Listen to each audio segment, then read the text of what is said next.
Welcome back to the AAI Common Room. I'm Aristo, joined as always by Albert and Isaac. Today, we're plunging into the deep, dark, obsessive waters of Herman Melville's Moby Dick, or The Whale. Buckle up. Plunging is right. I swear after reading this, I feel like I need to scrape barnacles off my soul. What a beast of a book, in every sense. Beast, yes. Overwritten? Absolutely. But undeniably and annoyingly brilliant. I still can't quite get over the ending. All right, let's cast off with our narrator, Ishmael. His opening lines, "Call me Ishmael," are iconic for a reason. What did you two make of his initial philosophy about going to sea as a substitute for pistol and ball? I love it. It's such a relatable feeling, even if you're not contemplating suicide. That sense of needing to escape, to reset, to find something vast enough to swallow your petty troubles. He talks about that damp, drizzly November in my soul. Who hasn't felt that? It's a bit melodramatic, isn't it? Whenever my hypos get such an upper hand of me that it requires a strong moral principle to prevent me from deliberately stepping into the street and methodically knocking people's hats off. I mean, sure, it's colorful, but it feels a bit performative, like he's trying a little too hard to set the stage for his grand adventure. I see it as setting the tone for the entire novel, actually. This isn't just a travelogue, it's a philosophical journey wrapped in a whaling narrative.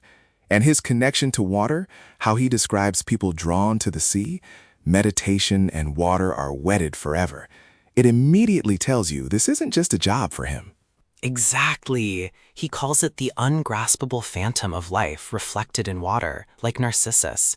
It's a profound idea right at the start, that the ocean represents something fundamentally elusive and mysterious about existence. It immediately elevates the stakes beyond just hunting whales for oil. Or it's a very long-winded way to say he's broke and needs a job. I appreciate the poetic flair, but let's be honest, the practical reasons are usually more compelling for most people. He explicitly says, to go as a passenger you must needs have a purse, and a purse is but a rag unless you have something in it. He's a seaman because he has to be, not just because of some deep metaphysical yearning. Well, he does say he abhors all honorable, respectable toils. He chooses the simplicity of being a plain sailor, right? No captaincy, no cooking. It's about shedding the burdens of land life. And then the fates, as he calls them, steer him to a whaling voyage. Oh, the fates. Melville's narrative voice here, with Ishmael constantly feeling guided by the invisible police officer of the fates, it just adds to that sense of grand destiny, doesn't it? Like he's an instrument in a larger cosmic drama. Or a pawn, an easily influenced individual, attributing his choices to external forces because it sounds more romantic than admitting he just signed up for the first available berth. Grand contested election for the presidency of the United States. Whaling voyage by one Ishmael. Bloody battle in Afghanistan. It's almost self-deprecating in its contrast, like he knows his part isn't as grand as others. But even in that self-deprecation, there's a hint of something more, isn't there? He talks about the overwhelming idea of the great whale himself, this portentous and mysterious monster. That's not just a paycheck. That's an obsession waiting to happen. Yes, the grand hooded phantom, like a snow hill in the air. That image, right at the end of the first chapter, it's chilling and majestic. It's what pulls him in, and it pulls the reader in too. You know this isn't going to be a simple tale. It's a foreshadowing, certainly, but also a bit heavy-handed. It's like, hey, reader, remember that white whale? He's important. We get it. Moving on, Ishmael arrives in New Bedford, a Saturday night in December. The atmosphere he describes, the cold, the dim lights, his empty purse, it's very vivid. And then he encounters the Spouter Inn. What about that name and the landlord, Peter Coffin? Coffin and Spouter Inn. It's all so wonderfully gothic and ominous, isn't it? The very air practically drips with foreboding.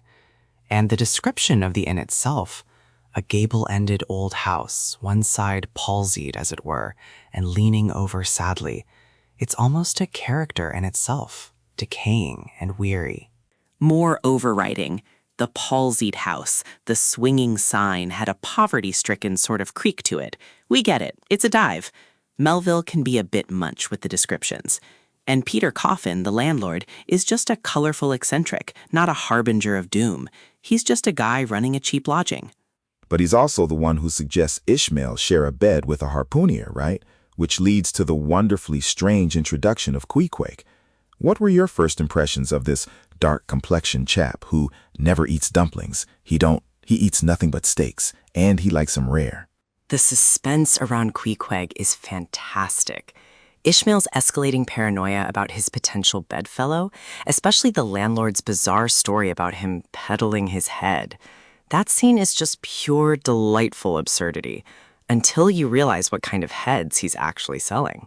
It's still absurd. He's selling shrunken heads from New Zealand. I mean, it explains the can't sell his head joke, but it's still an utterly preposterous introduction to a character. It's meant to shock, certainly, but it borders on the comical. Ishmael is horrified, but the reader just thinks, okay, Melville, what next? And then Queequeg actually appears. Ishmael's description of him, especially when he sees the outlandish bone fish hooks on the shelf over the fireplace, and a tall harpoon standing at the head of the bed, and that doormat. The doormat. Oh my God, when Ishmael puts it on and looks in the glass, I never saw such a sight in my life. It's a moment of cultural clash and sheer bewildered humor.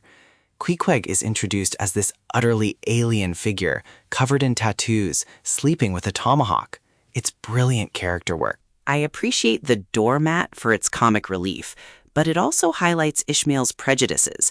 He judges Queequeg solely on appearances and the bizarre stories, assuming the worst. It's only when they're forced into proximity that he begins to see beyond the surface. Indeed, their shared bed, that prodigious bed, almost big enough indeed for any 4 harpooneers to sleep abreast, becomes the crucible of their friendship. Ishmael's initial fear of Queequeg with his tomahawk, which he discovers is his pipe, then his sudden realization of Queequeg's quiet dignity as he says his prayers. That moment when Ishmael sees him praying, kneeling before his black idol, Yojo, it's such a turning point. He realizes Queequeg's piety, however unorthodox, is genuine. It disarms all his fears and prejudices. It's a profound statement about judging others.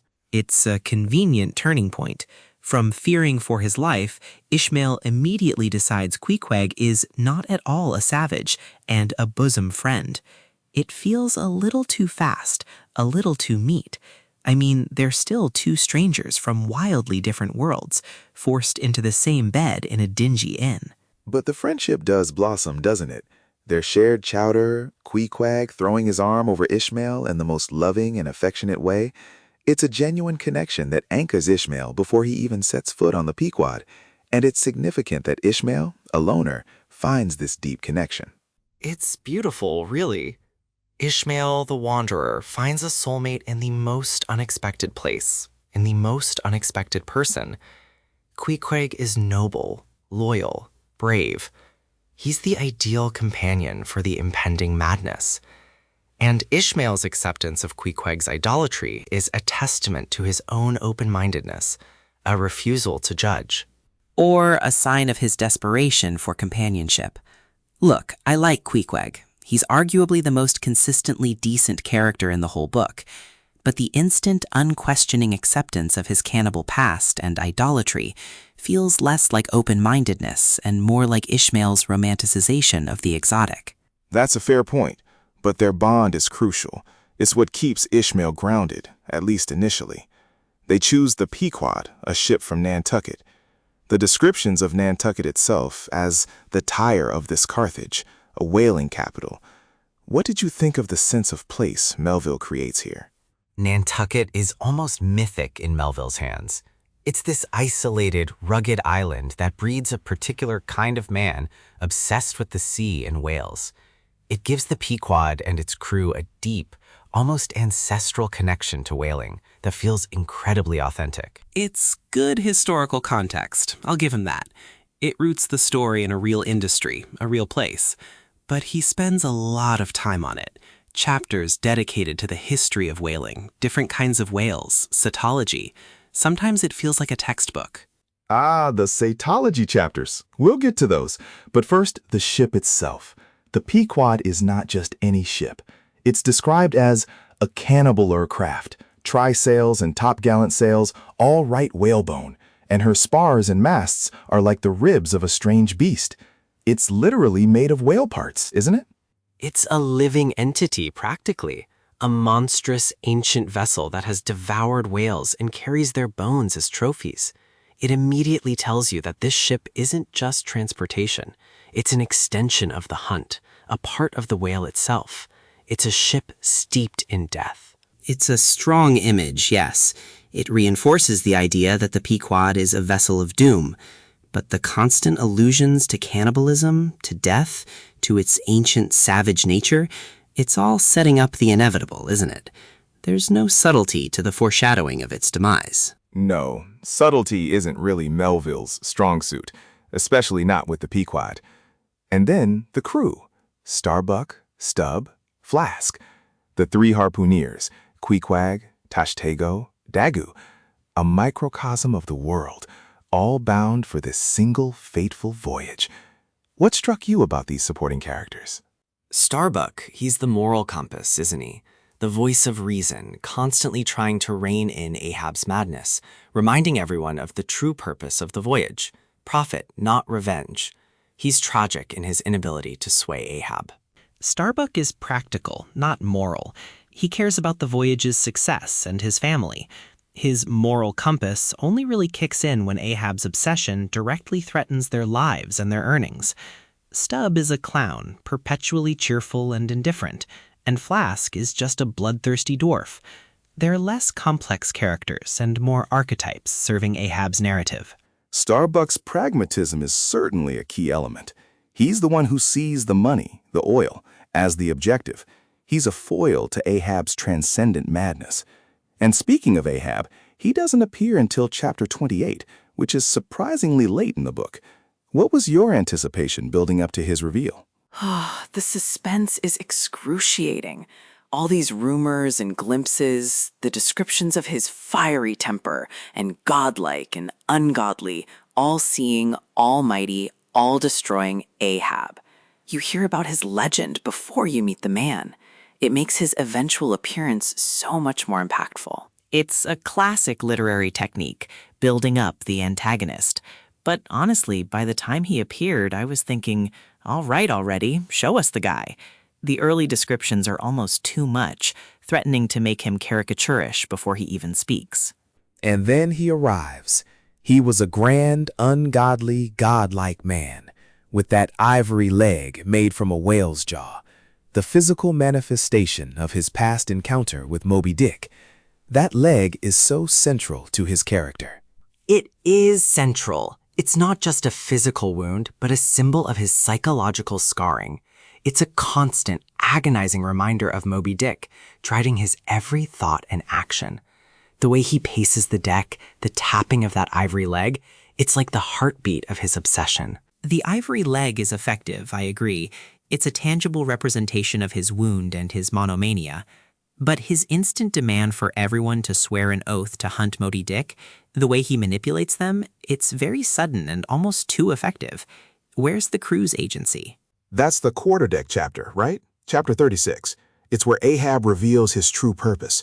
He nails the doubloon to the mast as a reward, and that electrifies the crew. He says, "All ye above or below deck. There's a white whale that's been the death of many a man and whale. Moby Dick. It was Moby Dick that dismasked me. I will chase him round Good Hope, and round the Horn, and round the Norway Maelstrom, and round Perdition's flames before I give him up." It's a powerful moment of declaration. Oh, it's electrifying. You feel the fanaticism almost physically emanating from the page. The way he appeals to their primal instincts for revenge and glory, not just the money. He binds them all to his madness. Even Starbuck, who tries to object, to be enraged with the dumb thing Captain Ahab seems blasphemous, is quickly swept aside. Starbuck's objection is good, but weak. He tries to argue for the profitability of regular whaling, saying, "It is the whale we came to hunt, not my captain's vengeance." But Ahab quickly turns it into a question of loyalty, overriding any practical concerns.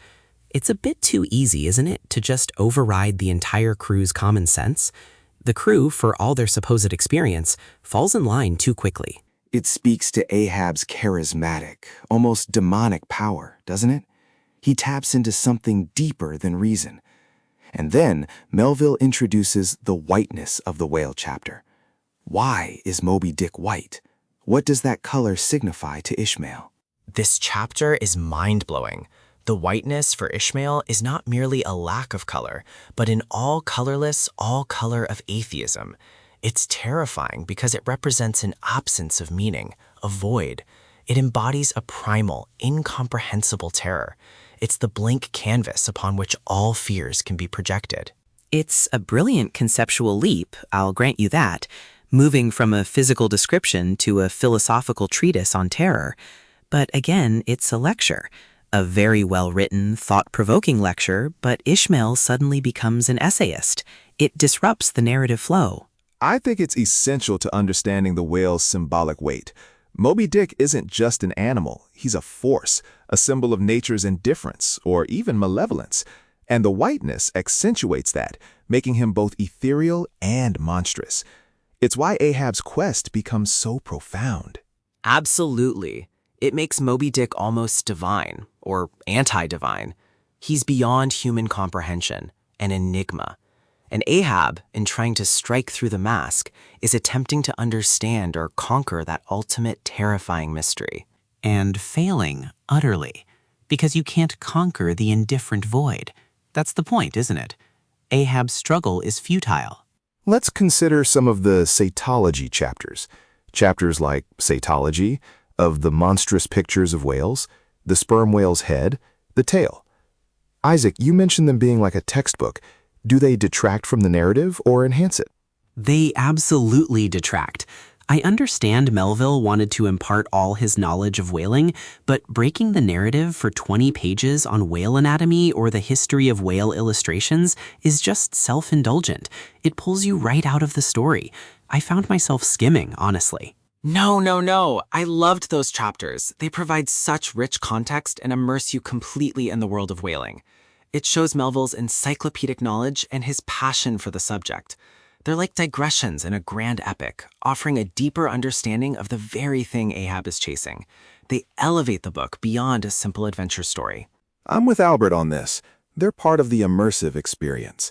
Melville isn't just telling a story, he's building an entire world, with its own science, its own mythology. Satology is framed as a pseudo-scientific classification, a way of trying to order the unorderable. It's Ishmael's attempt to comprehend the whale, a counterpoint to Ahab's attempt to destroy it. Fine, but imagine reading that on a ship in 1851 without a phone to distract you. You'd still be thinking, when do we get back to the actual story? It's a lot of information, and it slows the pace considerably. But it also makes the whales so much more real, so much more terrifying and magnificent. When Melville describes the sperm whale's head, for example, he's not just giving facts. He's trying to convey the sheer alienness and power of this creature. And the philosophical musings he weaves into these chapters, like in the masthead, are profound. The masthead is a fascinating chapter.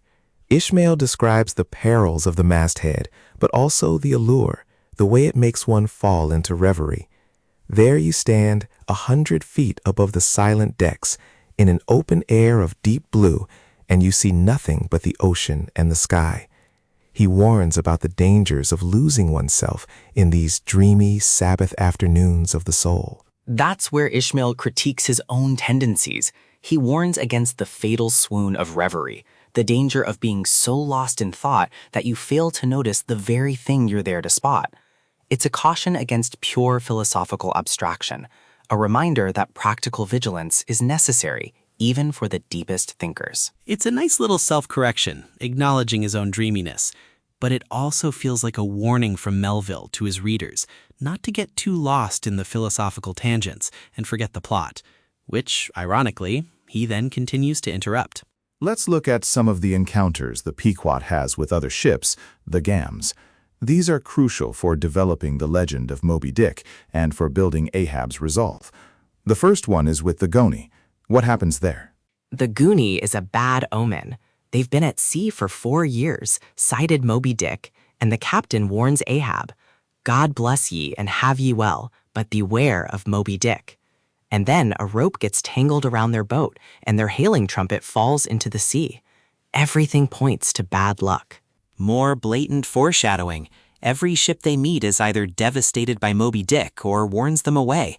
It's like a Greek chorus, constantly reminding us of the impending disaster. It feels a bit repetitive after a while. But each encounter adds another layer to Moby Dick's mystique, doesn't it?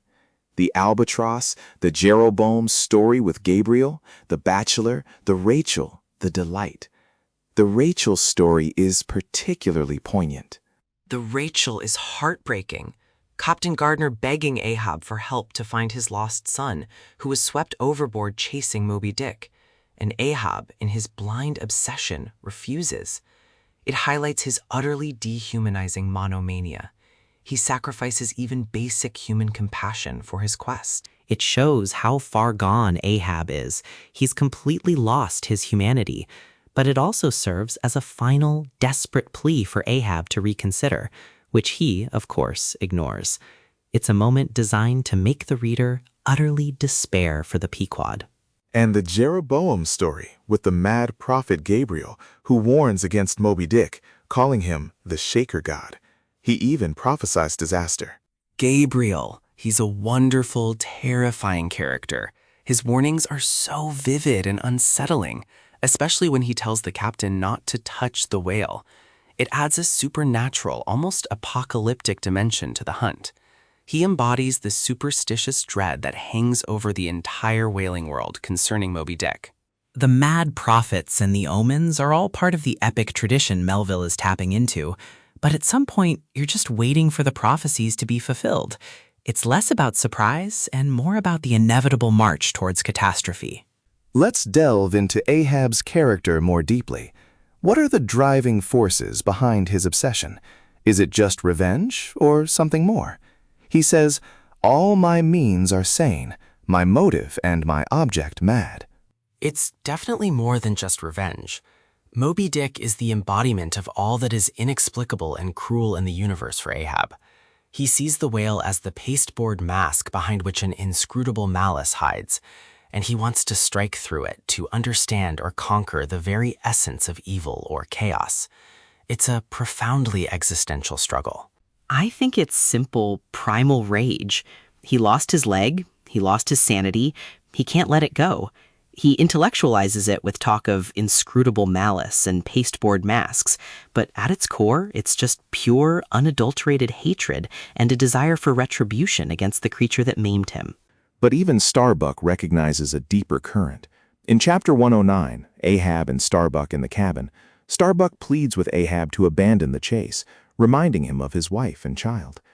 Ahab responds with that haunting line about his old age, saying, "I widowed that poor girl when I married her." He acknowledges the human cost of his obsession. That scene is so powerful. It's one of the few moments where Ahab shows a flicker of humanity, a glimpse of the man he once was, burdened by regret and the awareness of what he sacrificed. But then the madness sweeps back, and he's reconsumed by his fatal purpose. It makes him a truly tragic figure. It's a momentary lapse, a brief nod to his past, only to be immediately overwritten by his renewed obsession. It doesn't actually change anything about his trajectory. It's there to show us what he gave up, but he makes no move to retrieve it. It makes his descent into madness even more absolute. And what about Fedallah, Ahab's Parsi harpooner, with his silken turban? He's a truly enigmatic figure, always with Ahab, seemingly a spiritual guide or an evil genius. Fedallah is fantastic. He's this dark, mystical shadow of Ahab, almost like a supernatural extension of his will. His prophecies that Ahab can only die after seeing 2 hearses, one not made by mortal hands and one not made by mortal woodworking, and that Ahab will die before him, and that only hemp can kill Ahab, they bind Ahab even further to his fate. He's a convenient plot device, a mysterious, exotic figure who issues prophecies that neatly tie in to Ahab's eventual demise. He's less a character and more a manifestation of doom, an externalization of Ahab's fatalistic tendencies. He doesn't have much individual personality beyond his ominous presence. But his loyalty to Ahab is absolute, and his presence on the Pequod is always unsettling. He and his crew, the dark figures, are hidden in the hold for a long time, only revealed when Ahab reveals his true purpose. Their presence reinforces the idea that Ahab has a secret, darker agenda. Yes, they're specters almost. Their sudden appearance, these unholy figures, highlights how far Ahab has gone, that he's enlisted these shadowy, almost supernatural allies for his mad quest. It adds to the gothic horror elements of the story. Or they're just an additional whaling boat crew. Ahab's secret agenda is just hunting a specific whale, not summoning demons. The dark figures are just other people he hired who happen to be from a different background. It's not that mysterious. Let's talk about the symbolism of the doubloon. Ahab nails it to the mast, offering it to the first man who sights Moby Dick. Then the crew members each interpret its symbols in their own way. Starbuck, Stubb, Flask, Queequeg, the Manxman, Pip. What does this reveal about them and the nature of human interpretation? Oh, the doubloon chapter is a masterpiece. It's a brilliant way to reveal the internal worlds of the crew. Each man projects his own desires, fears, and philosophies onto this single object. Starbuck sees God and the 3 crosses of Calvary. Stubb sees money and liquor. Flask sees coins to buy tobacco. Pip, in his madness, sees only a reflection of himself. It's a microcosm of human subjectivity, how we impose meaning on the world. It's clever, I'll give it that, a compact way to illustrate the diverse motivations and limited perspectives of the crew. But it also feels a bit contrived, like a mini lesson in symbolism. Everyone gets their turn, everyone states their piece, and it feels a little too neat in its execution. But it highlights a central theme, doesn't it? The ambiguity of meaning. How the same object can represent vastly different things depending on who is looking. It mirrors the ambiguity of Moby Dick himself.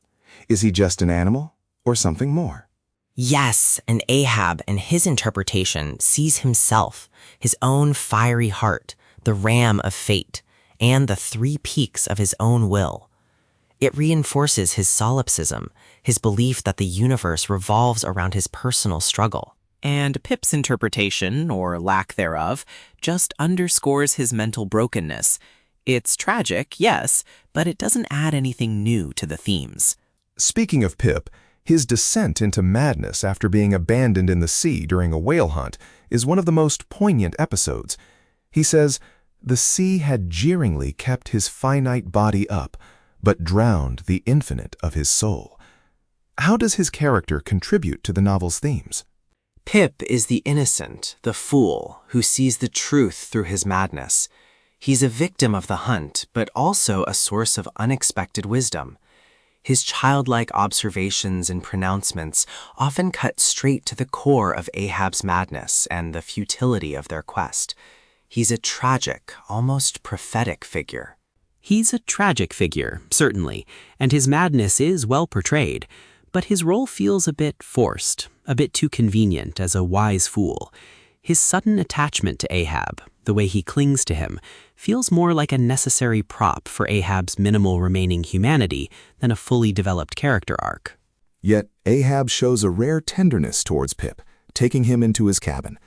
This is one of the few instances where Ahab displays genuine, selfless compassion. Does it redeem him at all, or just make his ultimate destruction even more tragic? It makes his destruction more tragic, I think. It shows he could have been a better man, that a spark of humanity still existed, but his obsession was too powerful. Pip is a brief window into a lost soul, a glimmer of light before the final darkness. A very brief glimmer. It's a last-ditch effort by Melville to remind us Ahab isn't a completely one-dimensional villain, but it doesn't actually alter his path. It's a fleeting moment of warmth in a cold, unforgiving narrative. Let's consider the relentless nature of the chase. As the Pequod sails across the globe, what becomes of the everyday business of whaling? Does it still matter, or is it simply a means to an end for Ahab? It becomes entirely subordinate to Ahab's quest. The oil, the money, the very purpose of the voyage, it all fades into insignificance compared to the hunt for Moby Dick. They pursue other whales only reluctantly, or when it seems to indirectly serve the larger purpose of finding Moby Dick. It's a perversion of the whaling industry. It's both a means to an end and a necessity. They still need to fill barrels to justify the voyage to the owners, even if Ahab cares nothing for it. The crew, like Starbuck, tries to keep the commercial aspect alive, but it's always secondary to Ahab's monomania. It's a constant tension, but Ahab always wins. There are moments of sheer horror and brutality in the whaling scenes, aren't there? The shark massacre, the dying whale. Melville doesn't shy away from the visceral reality of the industry.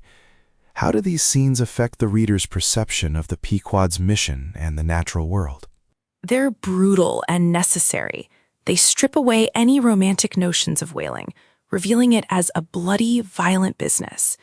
It makes the hunt for Moby Dick even more horrifying because you see the immense scale of destruction involved, both for the whales and for the men. It's a harsh, unforgiving world. They're graphic, yes. Melville wants to make sure you know what whaling entails, but they also highlight the cyclical violence. The whalemen kill whales for profit, but in Ahab's case, it's for revenge, which is even more destructive. The natural world is depicted as both majestic and utterly indifferent to human suffering. And then, the final 3 days of the chase. Chapter 133, the chase, first day. Chapter 134, the chase, second day. Chapter 135, the chase, third day. These are the climactic chapters. What are your immediate reactions to this extended, agonizing pursuit? Absolute, heart-pounding intensity. The sheer relentlessness, the way Moby Dick seems to toy with them, appearing and disappearing, the mountain casualties. It's a primal struggle, man against beast, but also man against himself, against fate. It's incredibly cinematic, even on the page. It's a long, drawn-out agony, designed to exhaust both the characters and the reader. By the third day, you just want it to be over. Melville really makes you feel the physical and emotional toll of the chase. It's effective, but also a test of endurance. On the first day, Ahab sights Moby Dick, but the whale destroys his boat and almost kills him. On the second day, Ahab wounds Moby Dick, but the whale smashes the Pequod's boats again, and Fedallah is killed, dragged down by the whale. Fedallah's prophecy comes true. He's found lashed to Moby Dick's side, a living hearse not made by mortal hands. It's so grim and unsettling, confirming the supernatural element surrounding Ahab's fate. Again, the prophecy. It's effective as a payoff, but it also reinforces the idea that Ahab's fate was sealed from the start.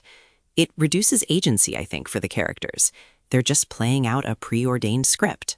And on the third day, the final confrontation. Ahab, seeing Moby Dick one last time, throws his harpoon, shouting, "Towards thee I roll, thou all-destroying but unconquering whale. To the last I grapple with thee. From hell's heart I stab at thee. For hate's sake I spit my last breath at thee." He is then dragged into the sea by the rope. His second hearse, the Pequod, sinks, and Ishmael is the sole survivor, saved by Queequeg's Tavern. Oh, that line, "From hell's heart I stab at thee."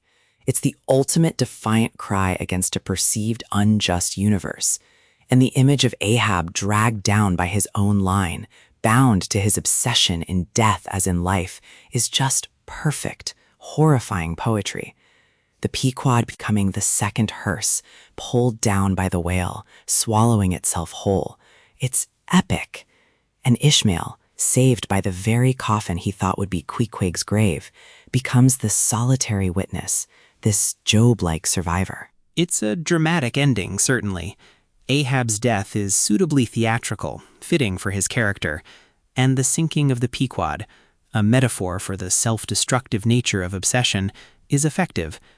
Ishmael's survival, thanks to the coffin, is the final, heavy-handed piece of symbolism.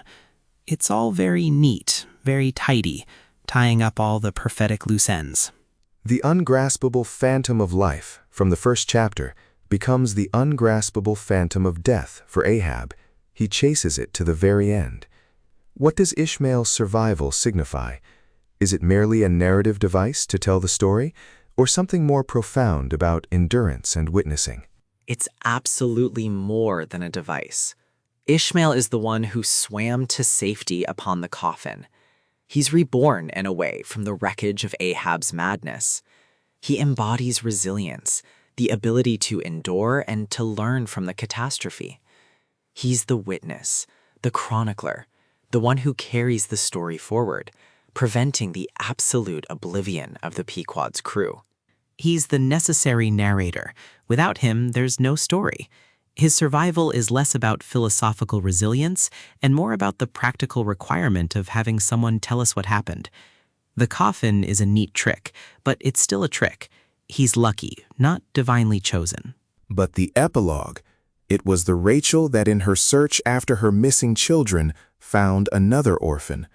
Ishmael is found by the Rachel, the very ship Ahab refused to help. That feels like a final cosmic irony, a consequence of Ahab's selfish choices. It's the ultimate comeuppance for Ahab, even in death. The compassionate ship, the one he spurned, becomes the instrument of salvation for the sole survivor of his vengeful quest. It closes the circle beautifully, emphasizing the importance of human connection over isolating obsession. It's a tidy way to conclude the narrative, sure. The compassionate ship saves the orphan, bringing a final, neat symmetry to the story. But I don't know if I'd call it a comeuppance for Ahab. He's dead.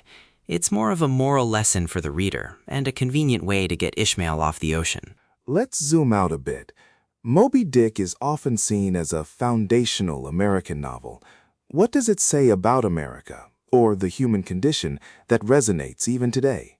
Oh, it's so American.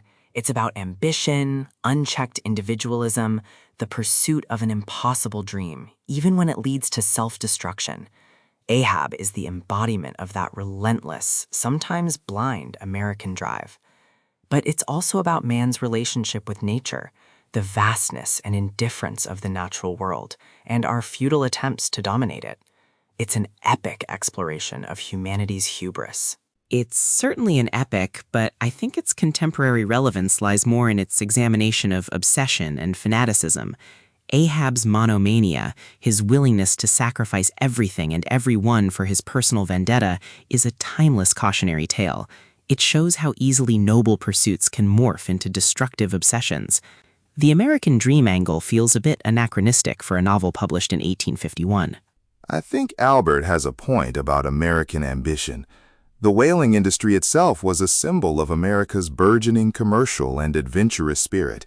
It was about conquering the frontier, even if that frontier was the ocean.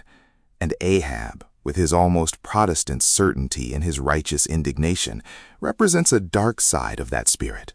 Yes, and the diversity of the crew, that pasteboard mask of humanity on board the Pequod, with men from all nations. It's a melting pot, a micro-America, all bound together by this one man's will, for better or worse. It's about collective destiny, but also individual responsibility. The diversity of the crew also represents the global nature of whaling at the time, not just an American ideal. It shows how capitalism, even in its most brutal forms, draws people from all corners of the earth. I still lean towards it being a story about humanity's capacity for self-destruction when consumed by a single idea. How about the idea of free will versus fate? Ishmael begins by talking about the fates, and Ahab certainly feels he is being driven by some higher power or a fixed destiny. Does Moby Dick lean more towards fatalism or agency? It's a beautiful, unsettling blend of both.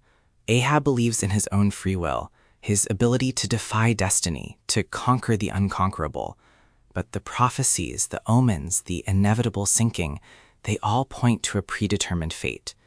It suggests that even in our most fervent assertions of free will, we might just be acting out a script written by forces beyond our understanding. I think it leans heavily towards fatalism. Ahab's free will is really just his delusion. Every warning, every sign, every opportunity to turn back is ignored because he's already on a path he can't deviate from. The fates, as Ishmael puts it, are always watching. It's less about choice and more about the inexorable pull of a destructive impulse. But Ishmael makes choices, doesn't he?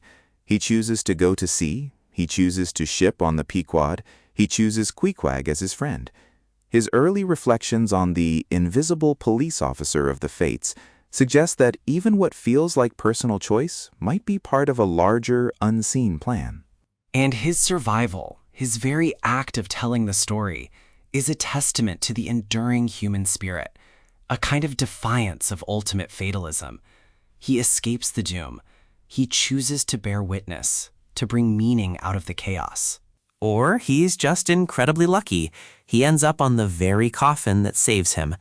Sometimes a cigar is just a cigar, and sometimes a floating coffin is just a floating coffin that happens to be there when you need it. Let's not overinterpret every single detail. Isaac, you're always trying to ground us, but Melville invites these interpretations, doesn't he? The entire novel is structured around layering meaning. Consider the religious undertones. Ahab is often compared to a demonic figure, defying God, but he also uses biblical language. The names, Ishmael, Gabriel, Moby Dick as Leviathan. Oh, the religious symbolism is rampant. Ahab is a Promethean figure, defying the gods, trying to bring down a force he perceives as divine or demonic. He's a tragic hero in the biblical sense, consumed by a blasphemous quest.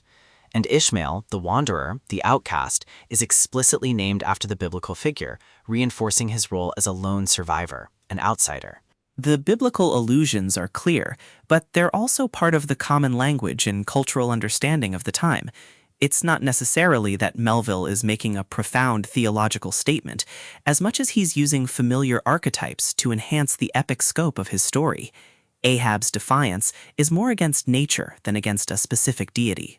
But the very act of chasing Leviathan, a creature mentioned in Job, is an act of defying the divine, isn't it? There go the ships. There is that Leviathan whom thou hast made to play therein. Ahab wants to destroy what God has made, or at least master it. And Moby Dick's whiteness, which we discussed earlier, ties into that. The all-colorless, all-color of atheism suggests a universe without a benevolent God, an indifferent, terrifying void that Ahab is trying to either destroy or force into submission. It's a deep crisis of faith for Ahab. I think Ahab is beyond crisis of faith. He's simply focused on his target. He doesn't care about God or atheism. He cares about Moby Dick. The religious language is an embellishment, not the core motivation. Let's consider the narrative voice. Ishmael is not just a participant. He's the omniscient narrator, often interjecting with his own thoughts, philosophical treatises, and technical descriptions. How reliable is he, and how does his perspective shape our understanding of the events? He's incredibly unreliable, in the best possible way. He's a self-aware philosopher, always questioning, always interpreting. His consciousness is the lens through which we experience the story, and his digressions, his cetology chapters, his musings, they're all part of his attempt to grapple with the enormity of what he's witnessing. He admits his own subjectivity. He's certainly not objective. He has his own biases, his own romantic tendencies. But he's the only voice we have, so we have to take what he gives us.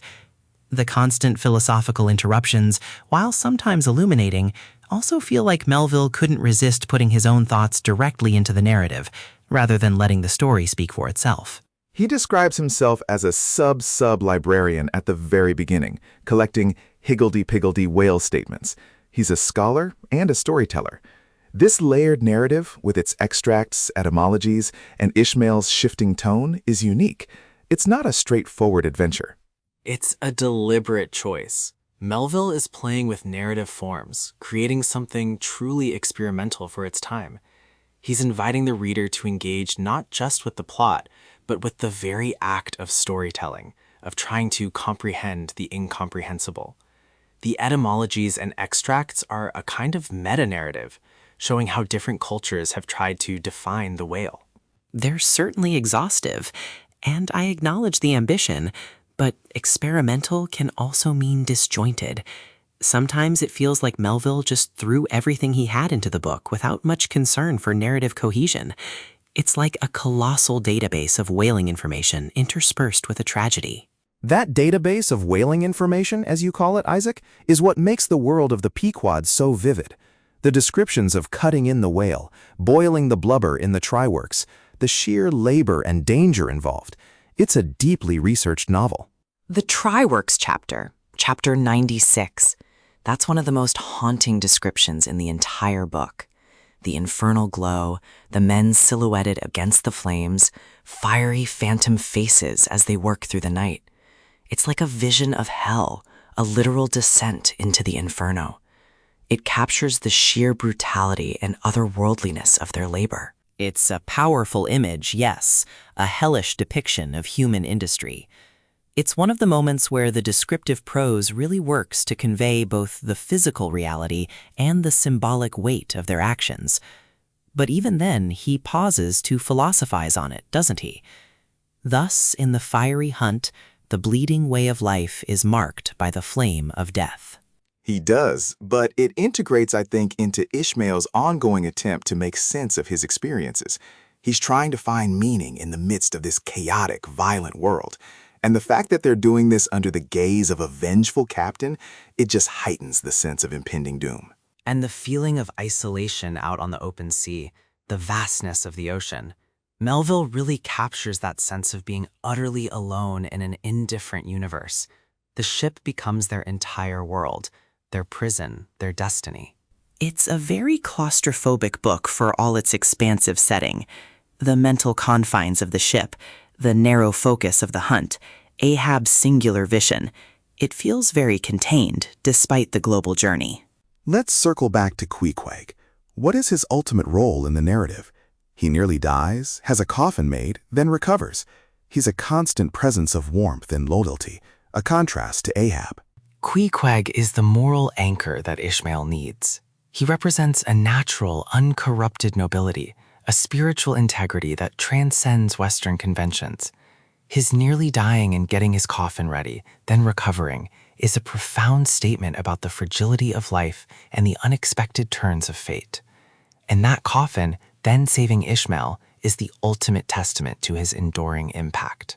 He's a good man, Queequeg, a noble savage, perhaps, but his role is largely passive in the latter half of the book, once Ahab's obsession fully takes over. He doesn't challenge Ahab, he just goes along. His final act, saving Ishmael, feels more like symbolic convenience than an act of agency within the main plot. But his friendship with Ishmael, from the very beginning, is a counterpoint to the alienation and obsession that permeates the rest of the ship. Their bond is pure, unselfish, a small island of humanity in a sea of madness. And Ishmael learns from him. He learns to shed his prejudices, to see beyond superficial differences. That initial bonding in the Spouter Inn is truly the heart of Ishmael's own character development. Without Queequeg, Ishmael would be a far less empathetic narrator. He becomes more empathetic, yes, but he also becomes increasingly resigned.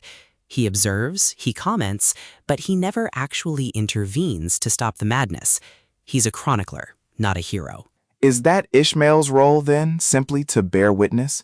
To be the one who survives to tell the tale, as he did with the whale? To translate the ungraspable phantom of the experience into language? Yes, absolutely. He's the chosen survivor, the one singled out by providence or fate to record this epic tragedy.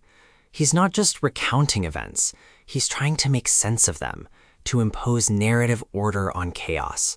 His very act of writing the book is an act of creation out of destruction. He's a storyteller, that's his role, and a damn good one for all his digressions. He's the reason we know any of this. But I wouldn't elevate it to some grand philosophical witnessing. He's a survivor with a story to tell. What about the broader themes of man versus nature? Is Moby Dick an evil entity or simply a force of nature reacting to human aggression? I think Ishmael initially projects human malice onto Moby Dick, seeing him as a malevolent force. But as the book progresses, it becomes clear that Moby Dick is simply nature, vast, powerful, and utterly indifferent. Ahab is the one who imbues him with evil because he needs Moby Dick to be evil to justify his own vengeful obsession. The whale is just being a whale.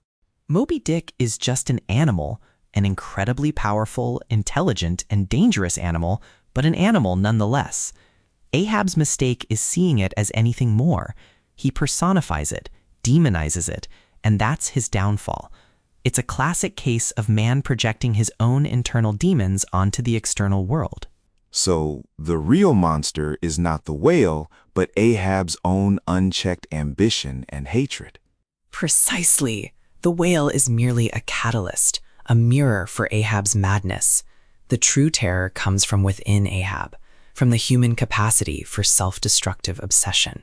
Yes, the shark attacks on the dead whale, the way the crew tears apart the carcasses for oil, the raw violence of the natural world and man's place within it. It's all there. Moby Dick is just one part of a vast, brutal ecosystem. Let's consider the craft of the book. Melville's language is often described as biblical, poetic, grand. He shifts registers constantly, from technical whaling jargon to philosophical musings to dramatic dialogue. Does this stylistic ambition always work? For me, yes. It's what makes the book so rich and enduring. The grandiosity of the language matches the epic scale of the story. It elevates it beyond a mere adventure, making it a truly literary work of art. The shifts in tone are deliberate, keeping you on your toes, challenging you as a reader. Sometimes it works, sometimes it's just exhausting. The verbose descriptions, the excessive digressions, the overly dramatic pronouncements, they can be a barrier to entry for many readers. He definitely could have used a good editor to trim some of the fat, even if that means losing some of the grandiosity. I think that's part of the challenge and reward of reading Moby Dick. You have to surrender to its rhythm, its digressions, its relentless pursuit of meaning. It's a demanding book, but one that richly repays the effort. It's a journey in itself, reading it. You emerge changed with a deeper appreciation for the power of language and the complexity of the human spirit. It forces you to confront big questions about life, death, and man's place in the universe. And for all my criticisms, I can't deny its impact. It sticks with you. Like a phantom whale, it looms in your mind long after you've closed the book, even if you want to shake off some of its more ponderous moments. What's one scene or quote that really resonated with each of you, that you keep coming back to? Oh, so many. But Ahab's "Pequod, you are my sleepless, ever-gazing eye," when he's talking to the ship, it always gives me chills. It shows how completely he has subsumed everything into his obsession. The ship isn't just a vessel, it's an extension of his own tormented will. For me, it's Ishmael's initial description of his reasons for going to sea, when he feels that damp, drizzly November in my soul. It's relatable, that feeling of existential ennui, even if his solution is a bit extreme. It grounds the fantastical elements in a very human emotion. I'm drawn to that moment when Ahab stands on the deck during the storm, trying to steer the ship by his own will, ignoring the compass, defying the heavens, and the lightning strikes the mast, turning the harpoons into glowing needles. It's so visceral, so symbolic of his defiant struggle against an indifferent universe. He's almost daring God to strike him down. He even cries, "By the spirit of fire, if that can be, I now swear to hunt Moby Dick all round the world, and every time I get a chance, to strike him." That scene with the lightning is incredible. It's an apocalyptic moment where Ahab challenges not just the whale, but the very fabric of existence. The way his crew sees it as a sign, but he twists it into another affirmation of his purpose. It shows his complete psychological domination. It's the moment where he truly crosses the line from merely obsessed to actively blasphemous, challenging powers beyond his comprehension. And the crew, despite their fears, is powerless to stop him. It's a stark portrayal of how a charismatic leader can lead his followers to ruin. And how does the book fit into or even challenge the romantic and transcendentalist ideas popular during Melville's time? Think Emerson, Thoreau, the idea of finding divinity in nature. Oh, it absolutely challenges it. While Ishmael might have transcendental leanings with his early musings on water and meditation, Ahab smashes that romantic ideal to pieces. He finds not divinity in nature, but an inscrutable malice, a terrifying indifference, or even malevolence. It's a dark mirror to the optimistic transcendentalism of his contemporaries, suggesting that nature is far more terrifying and unknowable than they dared to imagine. It's an anti-transcendentalist text in many ways. Nature isn't benevolent or filled with divine lessons. It's brutal, chaotic, and utterly uncaring. Man isn't meant to merge with it, but to struggle against it, often futilely.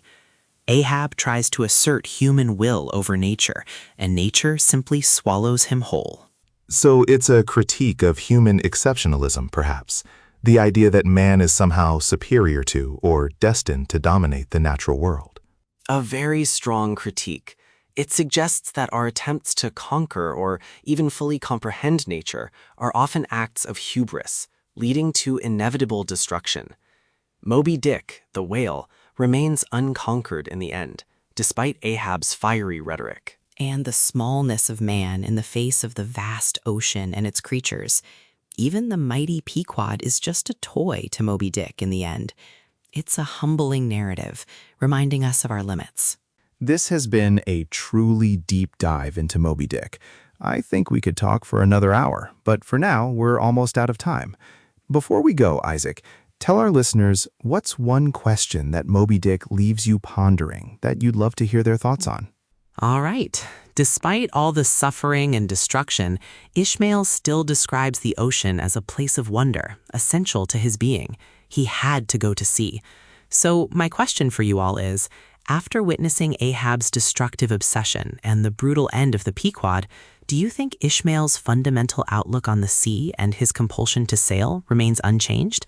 Or has his experience fundamentally altered that magnetic virtue he once felt? Let us know in the comments. What a great question, Isaac. And if you enjoyed this discussion and want to join us for more literary deep dives, make sure you hit that subscribe button. Don't be like Captain Ahab and miss out on your true calling to intellectual exploration. Indeed. Albert, Isaac, thank you both for this fantastic conversation. And thank you, our listeners, for joining us in the AAI Common Room. We'll be back next week with another literary adventure. Until then, happy reading!